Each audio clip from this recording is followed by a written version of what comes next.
Have you ever gotten to the end of your work week and you're just ready to call it and you're ready to say, man, I wish I could just retire right now? And it may be because your job is a little stressful, or it may be that you just have something else that you'd rather be doing. And so we get this question all the time.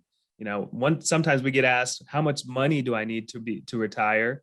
And that's a tough question. There's a lot that goes into that. But also we get the question of, is it possible for me to retire early? And that's the question we're going to be answering today. We're going to take you through a scenario that is very similar to one that you may be experiencing right now. And it's all about, is it possible to retire early? Yeah, this is going to be a fun exercise. We think it's fun. But we are going to talk about numbers. We're going to talk about things that if you're just listening to this and you're maybe in your car or you're doing some things around the house, you might think, my goodness, I can't remember all those numbers. Well, you can go to our website, which is pomwealth.net, and go to the blog page. So you can actually go pomwealth.net/blog, or you can just click on it when you get to the website. And there is an article on this particular episode, Can I Retire Early? And we have all the numbers in that article. So you can reference the article if you're listening to this and maybe you get lost in the numbers. So make sure you check out the blog and the article that will correspond to this actual episode. We hope that will be of benefit to you. We say this obviously a lot, and just because it's so beneficial, if you've not had a chance yet, please write us a review. Give us feedback on the show. If you feel it's a 5-star type of show, give us a 5-star rating.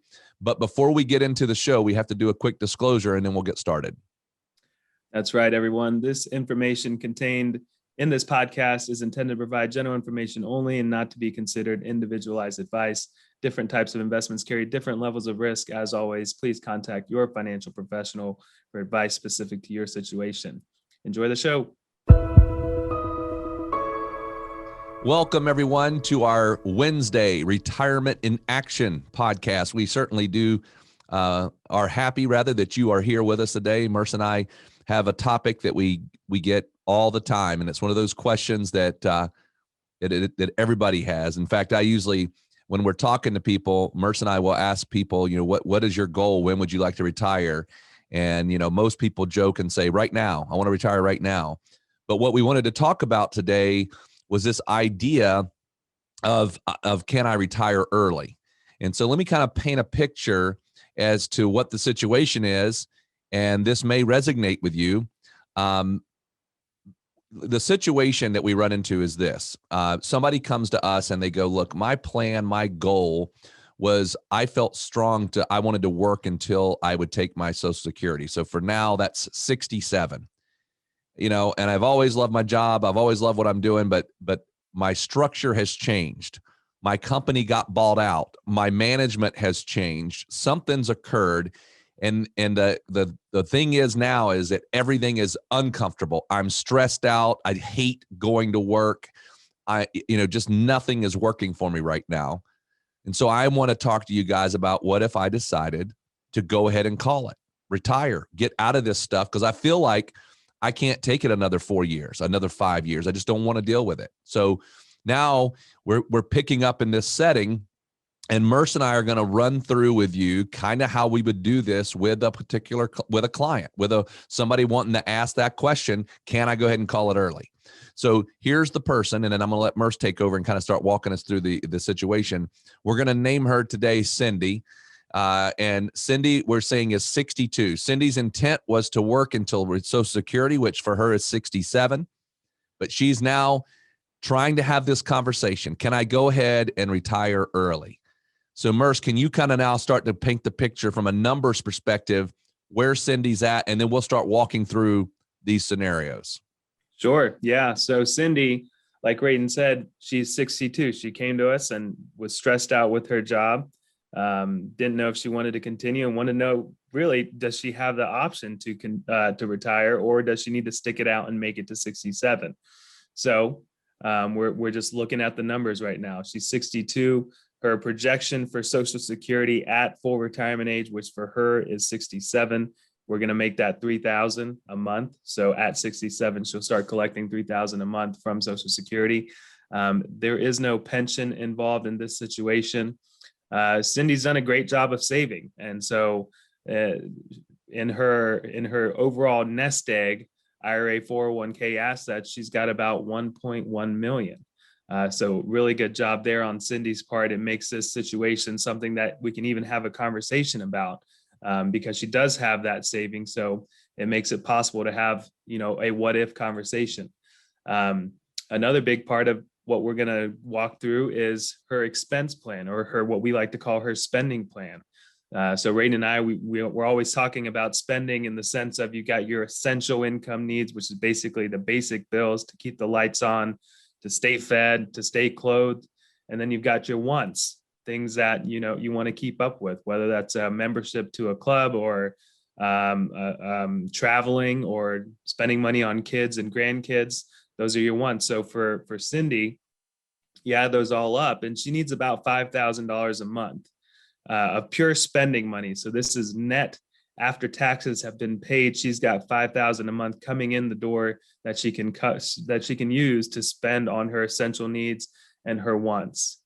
And so that's really the setup there. She's got 1.1 million, and she's 62. And now the question is, can I retire? Once again, I'm frustrated. There's a lot of things going on at work, and I could stick it out if I had to, but it would just be not the way that I want to go into retirement. So can I do it now? That's the question. Yeah. So at this point, what we would do in that type of situation is we would talk about a couple of different ideas. One of those would be, well, you could, but do we want to cut back spending? And Cindy might say yes or no to that. We're going to, for this illustration, say no. We're going to keep spending the same.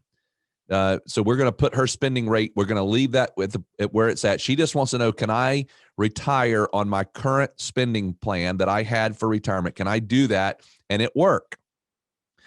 So we use a software program that helps us build, because we build for every one of our clients a retirement income plan. That way they've got it in a document, they can go back and reference it, but it allows us to make very quick changes. So originally, with Cindy, we had her retiring at 67. So Merce now in the software is going to change her retirement date to today.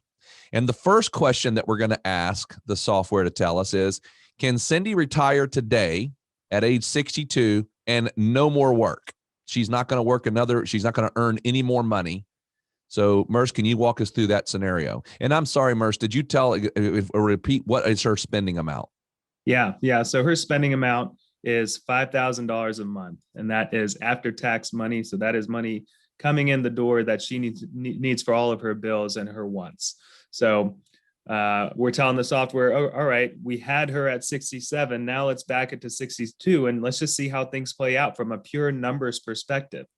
So a couple of things that are at work here, that 1.1 million that we told you she had, we're assuming a rate of return.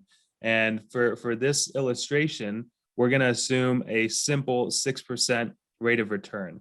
And also on the flip side, on the expenses, the 5,000 a month that she's got today, well, we also have to assume not a rate of return, but inflation on that, because 5,000 a day, 20 years from now is still not going to be 5,000. That number is going to theoretically grow due to inflation. And I know there's a lot of conversation right now about inflation. Inflation right now is relatively low, even with the conversations that we've had in the news over the past couple weeks, couple months. But inflation is relatively low. It's been about 1.5% over the last 10 years.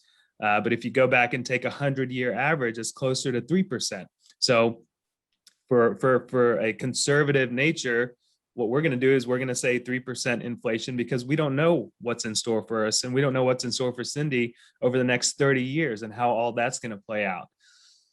So we've got inflation at work. We've got a rate of return on the 1.1 million. And here's what we do. We start right at 62. She has no income coming in the door. So what are we doing? We're drawing off of the assets. We're drawing off the assets at about 5,000 a month. So 60,000 a year. Up until she reaches 67, which we do then turn on her Social Security, which is $3,000 a month. So that helps with the cash flow. And so what we like to do is look at, well, how are things going for Cindy as we get down the line? Her expenses are increasing, Social Security is helping out, and we're drawing on her overall nest egg, which started at 1.1 million. And so we like to go look at age 90. And so in her situation at age 90, retiring at 62, it's really it's a bit close. She's getting pretty close to running out of money. And you may say, well, I'm not going to live till 90, but we kind of have to assume at some point that we need to have money until. And so for us, we like to look at age 90, and we like to have a comfortable buffer at age 90. So in her situation, she's got a little bit over $100,000 left at age 90. And that Ray and I would say very quickly, we're just not 100% comfortable with that plan, because once again, there's 30 years in between here that we don't know what's going to happen. And we like having fluff built in for the extra medical expenses or the extra spending that may happen, or the house and car replacements and everything like that. So from our perspective, right at this moment, Cindy may not want to retire at 62. Now, what are we going to talk to her about, Raiden?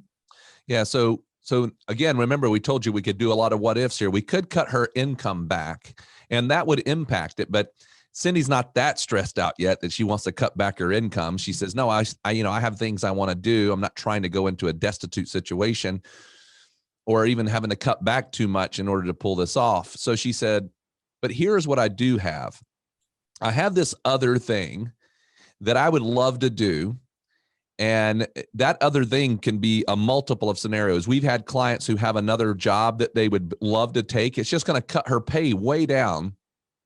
And that's the reason why she's never done it. But here we're on the edge. It's a little too close for comfort, but we're real close. And so she says, what if I took this other job, whether it be consulting or some other thing? And I understand I'm going to cut my income way down to do this. So in this scenario, we're going to just say, what if you took this other job and it just provided you $3,000 a month, which for Cindy, that's a significant pay cut. But she says, you know what? I would love to do it. I would be happy. I'd walk in that door every day, excited about this other thing. And so we said, okay, let's put it in. And let's say that you retire from your main stressful job, the one that you had a career at, and you go into this new job and you're going to make $3,000 a month, probably not even full time. This is part time. And so she likes that idea, good hours, low stress, but I'm going to make $3,000 a month, and I'm going to do that for 4 years. So now we just put that in and we're going to change the number. So take us through what that looks like, Merce. Yeah. So still, we're still at 1.1 in retirement assets. Cindy's told us that she's got something that she can do for a few years to earn $3,000 a month. So already that dramatically reduces the drawdown in those first few years of retirement, because she's got some money coming in the door, whereas before she didn't until Social Security. So now from age 62 to really up until she gets to Social Security, age 67, she's got some money coming in. So that helps tremendously on the overall portfolio. And then Social Security kicks in, and the draw that we need to make on the portfolio goes down even more. And so now all I'm doing once again is just looking and going down to her age 90. By the way, just to give you an idea of how inflation works, remember, she's starting at $5,000 a month at age 62. That's what she needs from a spending perspective, is $5,000 a month. And I'm just going to go in 10-year little increments here. So 62 is 5,000, 3% inflation to 72. Now that has become $6,870 a month, going up to age 82. Now it's closer to $9,200 a month. So you can see the impact of inflation, and it's something real. It's very there. So once again, we like to look at age 90, and at age 90, purely just by adding a job that she feels that she'll be fulfilled doing, not earning nearly as much as she was at age 90. Now we've got close to $1 million left in the nest egg, versus when she wasn't going to do that extra part-time type of work, she was down to a couple $100,000 left at age 90. So a huge difference there, about an $800 difference that working a little bit can really add. Why? Because it reduces the draw on the overall portfolio. So in this case, in the last case, we said, well, it's really tight. It'd be a little uncomfortable for Raiden and I to say, yeah, Cindy, go ahead and retire at 62 with no extra income coming in the door. Now that we have this possibility of extra income, Well, now Raiden and I can comfortably say, well, if this is going to hold true, then yeah, this could really work for you. It could be good for your overall health. It could be good for your overall financial plan. And so the numbers work out from our perspective. Now it's all about giving her the power to go ahead and do this. So this plan looks pretty good, I would say. So here's what when we've done this with many different people, this exact type of scenario, and here's what occurs many times is the person said, you don't realize how low my stress is already, just knowing that I could call it if I want to call it. They say, I left your office. We walked through those numbers. I went back to work and I didn't even feel stressed at work anymore. And the reason why is because now I was going in with confidence, knowing that if I don't like what they're doing, if I don't like that management, because before it was this anxiety of I've got to be here. But as soon as the mentality changed that I don't have to be here, I am only here because I choose to be here. But if things get bad enough or I'm not treated the right way, I can call it. And so we've had many clients who have gone through this entire exercise. They never quit their long career, never cut their income, never went to that other job, but they said, I was happy because I knew that I could do it and I didn't have to worry about it. So we say all this to say, if you've not gotten a written retirement income plan, you've never gone through that exercise, we would encourage you to have a conversation with us. You can go to our website, which is pomwealth.net, and on every page, you'll see a place that says complimentary 15-minute phone call. You click on that, our calendar will come up, and you can schedule that call with us. Now, we're not going to do the income plan there, but we can talk a little bit about how that works, get some basic information, and then decide, do you want to have it? By the way, if you go through our process, it's not like an extremely quick, back-to-back hours upon hours of meetings, but we are never trying to rush anybody. But if you want to see your own income plan and you'd see what that looks like, then we can do exactly what we just did through here in this particular situation. So visit our website and do that if you'd like to partake in that 15-minute complimentary phone call. But we appreciate you coming and listening to us today. We hope that it's been beneficial. As we always try to remind you, if you've not been able to do so, we would love for you to give us a 5-star rating if you feel we're a 5-star type of show, and also give us a written review. We'd certainly appreciate that. Have a good day. We'll talk to you soon.